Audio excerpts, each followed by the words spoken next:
Salut à toutes et à tous les amis, on se retrouve pour la review de Friday Night SmackDown du 15 septembre 2023 et donc pour ouvrir le show on a une petite promo de Pat McAfee qui s'est fait rapidement interrompre par Austin Theory. Bon, Austin Theory ne se doutait pas forcément de ce qui allait lui arriver derrière, hein, parce que franchement les amis, si vous voulez mon point de vue, je pense qu'Austin Theory aurait mieux fait de ne pas se pointer à ce moment-là précis parce que franchement il avait tout le monde sur le dos. Pauvre Austin Theory, franchement, je le plains parce que franchement, il avait tout le monde sur le dos et c'était pas cool du tout. De la part des officiels de SmackDown, il a eu donc ensuite l'arrivée du Rock, le Rock qui a finalement donc attaqué Austin Theory et l'a mis au tapis avec donc un People's Elbow pour des familles pour l'achever une fois pour toutes. Bon, Austin Theory, depuis qu'il est plus champion des États-Unis, il a quand même eu des sacrés moments avec le Rock, Stone Cold et compagnie, mais franchement, c'était vraiment un super début de show de commencer avec le retour du Rock. Ensuite, après, donc, on a eu la moitié des champions par équipe de Raw et de SmackDown, donc Finn Balor contre AJ Styles, donc suite à ce qui s'est passé la semaine dernière en fin de show dans le main event, bien évidemment, Finn Balor et AJ Styles donc, se sont retrouvés bien évidemment en un contre un dans un match que beaucoup d'entre vous attendaient, je pense. Moi personnellement, je l'attendais aussi parce que je voulais voir la réaction d'AJ Styles. On a des rumeurs comme quoi AJ Styles est le prochain aspirant au titre de Roman Reigns. Enfin, franchement, je ne sais pas trop si c'est vrai ou pas. Enfin bref, parce que vu le résultat de ce match, si c'est le cas, il se fout bien de lui en tout cas. Mais en tout cas, ce qui est certain, c'est que AJ Styles est en rivalité et avec la Bloodline et avec le Jugement Day en même temps. Donc c'est assez rigolo de la part des officiels de la WWE de faire en sorte que tout simplement AJ Styles et Finn Balor s'affrontent. Finalement, Finn Balor va s'imposer grâce à une distraction de Jimmy Uso avec un tombé assez spécial. Donc le phénoménal AJ Styles qui perd ce match. Pourquoi faire perdre AJ Styles alors qu'on est parmi les, comment dire, je ne peux pas vous dire les meilleurs talents actuellement à la WWE, mais pas loin. Il est pas loin d'être dans les meilleurs et ils le font perdre. Franchement, je comprends pas trop pourquoi Jimmy Uso qui se marre un petit peu, qui sourit, mais bon, est-ce que Jimmy Uso sait que ça va se payer ça? Parce que je suis certain qu'AJ Styles ne va pas en rester là avec Jimmy Uso, mais en tout cas, c'est assez intéressant. Suite après, donc, on a une petite promo entre Santos Escobar et Rey Mysterio, donc Rey Mysterio qui vaut une chance au titre de champion des... Enfin non, Santos Escobar qui veut pardon, une chance au titre de champion des États-Unis de Rey Mysterio. Toute la LW était présente, y compris ma petite préférée, ma catcheuse favorite, Zelina Vega du côté SmackDown. Du côté de NXT, c'est Tiffany Stratton et Arrow, c'est Liv Morgan qui n'est toujours pas revenu. Quand est-ce que Liv Morgan va revenir? J'espère pourquoi pas au prochain Raw. Enfin bref, on verra bien. Mais ce qui est certain, c'est que cette promo-là était assez intéressante de la part des officiels de la WWE et que tout simplement, Santos Escobar est dans les meilleurs talents. Donc ça peut être un match assez intéressant entre lui et Rey Mysterio, en sachant que Wilde et Mendoza catché dans la foulée face au Street Profit. Bon, ça s'est pas très bien passé pour Joaquin Wilde et Raúl Mendoza qui ont perdu face au Street Profit. Ensuite, Bobby Lashley va attaquer Rey Mysterio et Santos Escobar. Bien évidemment, finalement, ils vont réussir à s'échapper, je crois, si je dis pas de bêtises, qu'ils arrivent à prendre la fuite. Donc, est-ce que la WWE peut faire en sorte que tout simplement le clan de Bobby Lashley, le Hurt Business 2.0, peut être une bonne chose? Je ne sais pas. Ce qui est certain, c'est que c'est assez intéressant. Ensuite, après, donc, on a eu le rematch de Payback LA Knight, de Mega Star of face aux Miz.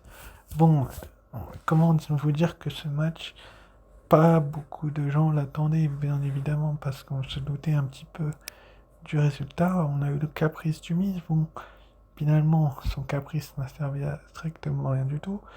Bref, même s'il a gagné du côté de Raw face à Akira Tozawa. Bah, là, c'est un niveau au-dessus d'Akira Tozawa, je suis désolé, mais comparer LA Knight à Akira Tozawa, Monsieur Miz, je vous trouve assez méchant, mesquin envers, Akira Tozawa. Mais bon, c'est comme ça, Akira Tozawa enchaîne les défaites, en plus, je vous l'ai dit dans la review de NXT déjà. Donc c'est plutôt une bonne chose de voir qu'Akira Tozawa est perdu. Mais bon, là c'est LA Knight qui gagne ce match. Donc LA Knight 2, le Miz 0. 2 buts à 0 pour LA Knight, si vous préférez. Bon, il n'a pas de boule, le Miz, je suis désolé de vous dire ça, mais s'il en avait, il serait pas là où il en est actuellement, c'est-à-dire au plus bas de la carte. Mais en tout cas, bah,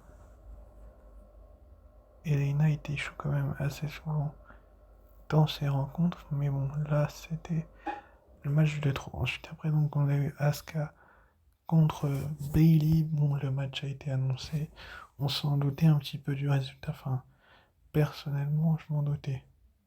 Si vous voyez ce que je veux dire, c'est permis les meilleurs résultats que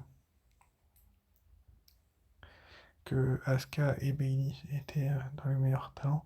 Enfin, elles font partie quand même d'une division féminine qui est pas énormément mise en avant, contrairement à celle de Raw, où on a eu le retour de Nia Jax. Là, on a eu tout de même le droit de voir un, une Asuka et une Bayley qui sont pas vraiment mis en valeur, mais en tout cas, ce qui est certain, c'est que Asuka et Bayley sont dans les meilleurs talents ces derniers temps. Mais bon, est-ce que Asuka a besoin de la victoire, avait besoin, enfin, est-ce que Bayley avait besoin de cette victoire en compagnie avec Dakota dans son coin? Je pense pas.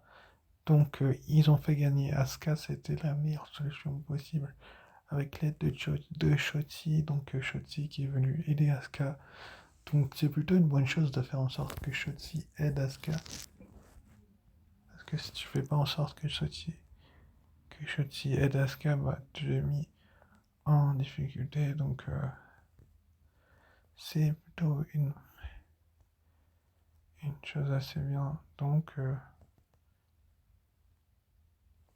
on voit que Asuka et Shotzi s'aident mutuellement, c'est plutôt une bonne chose. Enfin bref, ensuite après donc on a eu le Grayson Waller Effect avec un invité spécial John Cena. Bon, je m'en doutais un petit peu que ça allait partir en autre boudin cette histoire-là.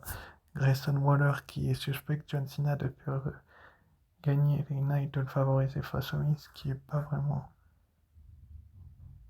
tout à fait le cas, même si je pense que ça pourrait être fait autrement. Bah là, on a l'impression que Grayson Waller et John Cena sont deux talents que tu as envie de mettre over, donc tu fais tout pour les mettre over et tu fais en sorte que ce talk show parte en autre boudin littéralement, parce que franchement, j'ai trouvé que l'attaque de John Cena sur Grayson Waller va finalement aboucher. Non, il va y avoir pardon, une interruption de Jimmy Uso qui va attaquer John Cena. Celui-ci quoi va venir l'aider, la Bloodline va attaquer John Cena finalement. AJ Styles va venir faire le sauvetage, oui, vous avez bien entendu. C'est AJ Styles le phénomène qui fait le sauvetage. Bon, j'espère que Roman Reigns regarde bien tout ça de chez lui, mais franchement, AJ Styles, Roman Reigns, ça peut être intéressant comme match. On a l'impression aussi que John Cena, bien évidemment, est mis en difficulté. Enfin bref, mais ce qui est sûr, c'est que Cena peut faire en sorte que la WWE soit parmi les meilleurs. Ensuite, après, donc pour la semaine prochaine, on nous a annoncé le match entre Io Sky et Asuka pour le titre féminin. Ça va être un match que je pense beaucoup d'entre vous attendent, moi aussi personnellement.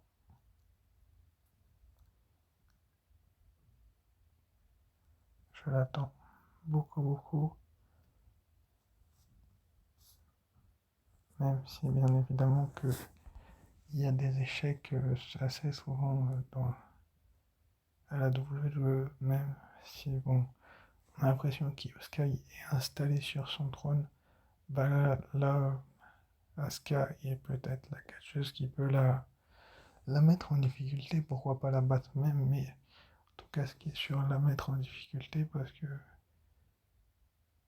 si c'est pas le cas, je vois pas trop qui peut mettre en difficulté Io Sky, mais bon, on a vu du côté drôle le retour de Nia Jax, pourquoi pas une catcheuse comme Kerry-San ou autre pour venir faire le sauvetage